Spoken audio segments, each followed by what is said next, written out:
Well, it is Victoria Day weekend here in Canada. Barb and I have come back home to visit some family here in the Toronto area, and it's given me a chance to stop by the studios of TSN to talk a little college hockey with noted hockey expert and former college hockey dad, TSN's Bob McKenzie. Well, it is a pleasure on a very busy hockey weekend and a holiday weekend here in Canada to talk to Bob McKenzie, TSN hockey analyst for, let's see, ESPN Hockey News, just about anybody else, and a longtime hockey dad as well, and up until a year ago, a college hockey dad. Bob, after your son Mike graduated from St. Lawrence, you wrote a very poignant letter to U.S. College Hockey Online and talked about your 4-year experience following Mike and college hockey in the States. And I shamelessly took that whole thing and put it on my blog and said really that it could be written by any college hockey parent. Well, I think it could. I mean, I think all college hockey parents live vicariously through their kids, because I know this after being on the campus of Princeton and Yale and Harvard. I wasn't going to Princeton, Yale, or Harvard, so it was great. It was in some ways I think the best 4 years of my son's hockey life, and it was probably for me as a hockey dad was as good as it got too, because just to have that culture where they get to practice all week, you get to go see them on the weekends, and even though I got a real busy job, I'm very fortunate that I was always, most times, able to sneak away on the weekend, and whether it was a home game at Appleton Arena in Canton, New York, or whether it was a road trip, and I just loved getting to go to Hanover, New Hampshire, and Princeton, and go see the Whale at Yale and all these terrific places. There's no better place to watch a college hockey game than the Lina skating rink in Cornell. So just the whole college experience, to get to Yost and see Michigan, to be at Mount Ice Arena and see Michigan State, all those things were terrific. It's been a year now as the shock that you're not going every weekend worn off, and does this job help to ease the shock? Yeah, a little bit. It was a big adjustment. I'm not going to lie, and I think most college hockey parents go through that withdrawal after the fact, because in many cases the kids graduate and then they don't play hockey. In my case, my son Mike's still playing hockey and trying professionally, but it's not the same. It's not nearly the same. It's a job. It really is a job, and I still go as much as I can to watch them play, and I still enjoy it, but it's not nearly the same. And when you in the college thing, and as I say, the kids come up with their class of kids, and they enter school together and they leave school together.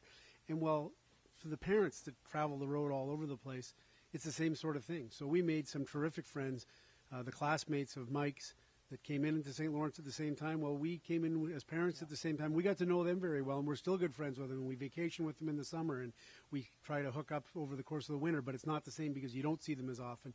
And yet, same as our kids go through college and have friends for life, it's the same thing with us. I can relate. Barb and I, have been with Penn State's club team for 9 years, and of course, we've had that many more.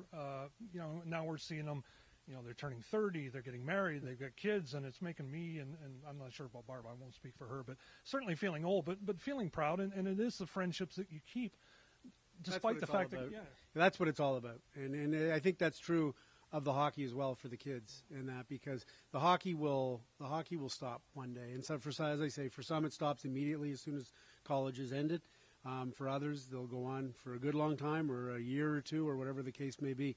But when it's all said and done 20 years from now, what they're going to look back on more, and what they still have with a lot of them would be the relationships and the friendships that they cultivated during those 4 years. Yeah, we refer to it at Penn State as the Icers family. I'm sure every school has a name for it. September 17th, 2010, big news, obviously, in what we now call Hockey Valley. And you were one of the first north of the border to react to it. What was your reaction about Penn State going to the NCAA? Well, we'd heard about it for quite some time, and we knew that Mr. Pegula was interested in pursuing that. And when you've got a great institution like Penn State, and you've got somebody who's got the wherewithal to be able to put it all together, like Mr. Pegula did, even before he got involved with the Buffalo Sabres, you knew that it was a can't-miss proposition. And the whole notion of a Big Ten league and everything, and obviously there's going to be some waves along the way, because it impacts on the WCHA, it impacts on the CCHA, and that's going to have to sort itself out. But in the grand scheme of promoting college hockey in the United States, to have a Big Ten league, a Big Ten conference with the Big Ten network and everything else that goes with it, is a positive thing for hockey in the big picture. As a hockey expert, the impact of Guy Godowski coming in to coach at Penn State, the first, as I refer to it, the first modern era coach of Penn State varsity hockey, because we did have the program back in the Warriors, that's going to have a huge impact because of the success he's had at Fairbanks and at Princeton, but also because of his recruiting here in Canada. Yeah, for sure. And Guy's from Edmonton, Alberta. And he did a great job at Princeton, and I was fortunate enough in the 4 years that my son Mike was at St. Lawrence, Guy was at Princeton. And during that time, you could see the way they play. And I think it's not just about, putting together a winning program. You want to put together a program that plays an aggressive, eye-pleasing style of hockey. And the Princeton teams under Guy were real good, and they were fast, and they were skilled, and they played the game at a high pace. And I think that's what you want for a new program, so that the fan base can be excited about the way that they play.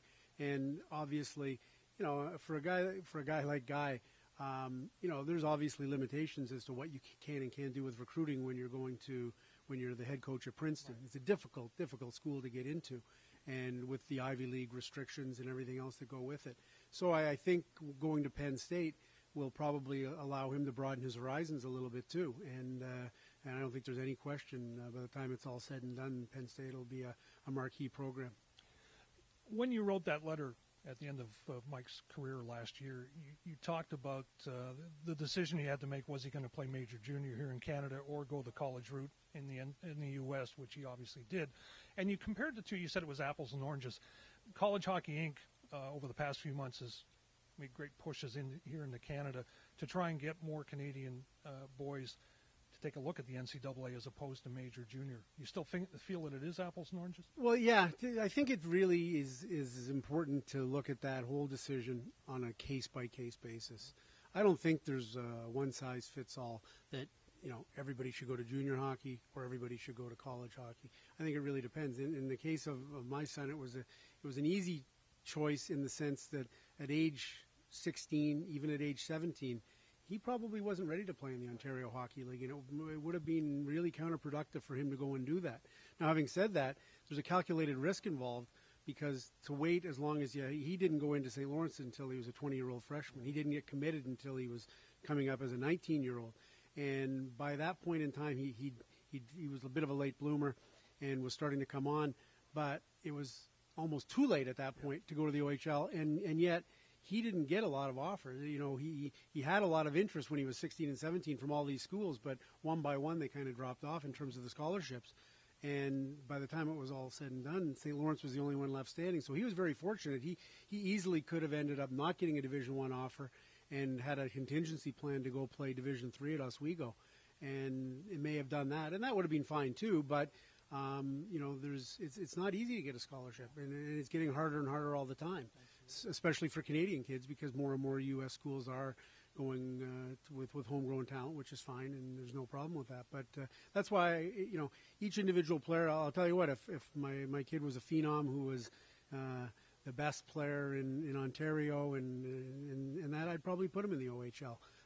Because he's probably on the fast track to being a professional hockey player, and the education, as important as it is, would be secondary.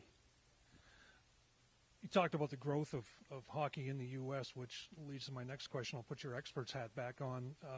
Atlanta supposedly going to Winnipeg. Good for the NHL and good for hockey overall? Well, it's tough if the team leaves Atlanta. It's not great for the Atlanta market. Second time that it's happened.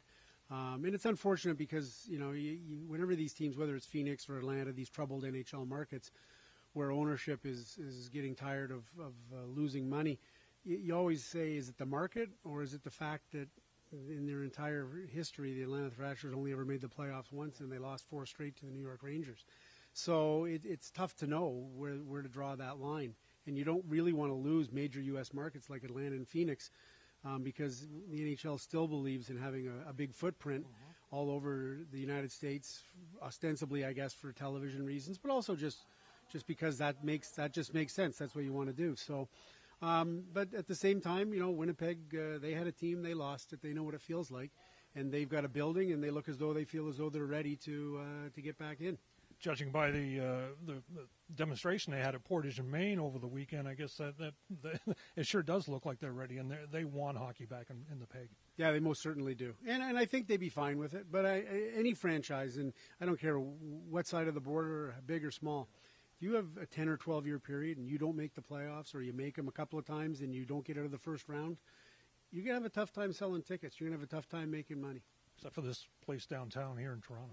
I'll tell you what, even I'm sure from a profit point of view, as much as the Toronto Maple Leafs continue to make, missing the playoffs 5 straight years has put a dent in their economy as well.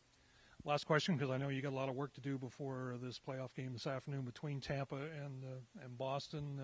Who do you like to hoist the mug at the end of or around the end of June? Well, I've kind of gotten away from making predictions because A, I was so lousy at it, and B, it just doesn't matter. But I will tell you this: the final, there was about 3 weeks left in the NHL regular season, and the Boston Bruins were playing a game in Vancouver on a Saturday night. It was the second part of the Hockey Night in Canada doubleheader. And I was watching the game, and it was a wonderful hockey game, really well played. And I looked at these two teams, and I said, you know what? I thought that night that there's a very good chance we could see a Stanley Cup final between Vancouver and Boston, that if those two teams play at their absolute peak efficiency, I'm not sure anybody else can beat them.